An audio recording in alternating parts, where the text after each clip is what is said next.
So what's the Repaint rainbow here? I activated it, and the result is that now, if I do something in the app like tap a button, I get some borders here. And these borders indicate what was repainted. And the more often something gets repainted, the more often the color around that widget changes. And therefore, this is a great tool for finding out whether something changed on the screen that shouldn't really change. For example, here when I click the buttons, it makes sense that all this part here changes. However, in our application here, since we manage the entire state in the main Dart file in the myAppState class, which is connected to our root, to our topmost widget, the myApp widget, since we manage our core state in here, we always rebuild the entire app and the entire page with every button click. That's the reason why we also see boundaries or borders, green borders, around our app bar, for example, because that's also rebuilt when our chosen question changes.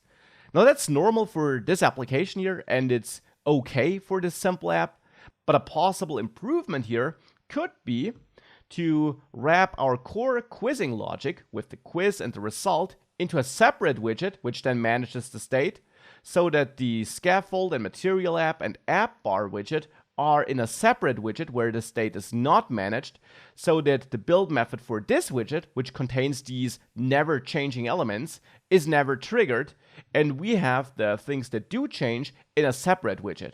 That would be one possible optimization which won't matter here, but which we will apply later in the more complex apps we're building to ensure that we really only trigger the build method on the widgets that did change and not trigger it on unrelated widgets which don't really need to update. Because in this app, the app bar never changes, there is no need to trigger build for it and therefore repaint it on the screen. One important side note at this point though, repainting on the screen is not the same as recreating it.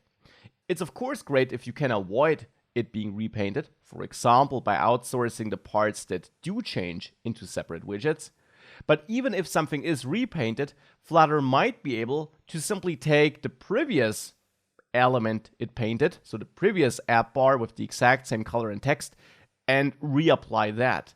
Then it's still worse than not repainting it, but it's better than recreating it, which would mean that it also had to internally rebuild the app bar, which takes up a bit more performance than just drawing an element which it already knows, which it already has stored in memory, back onto the screen. It's a small difference, but it does matter. An element might be repainted, but Flutter might be able to take an existing element from memory. That's better than if Flutter has to create a new element and then paint that element. Of course, the best is if Flutter neither has to recreate nor repaint an element. But we'll take a closer look at such optimizations later once we're a bit more advanced and we know a bit more about Flutter.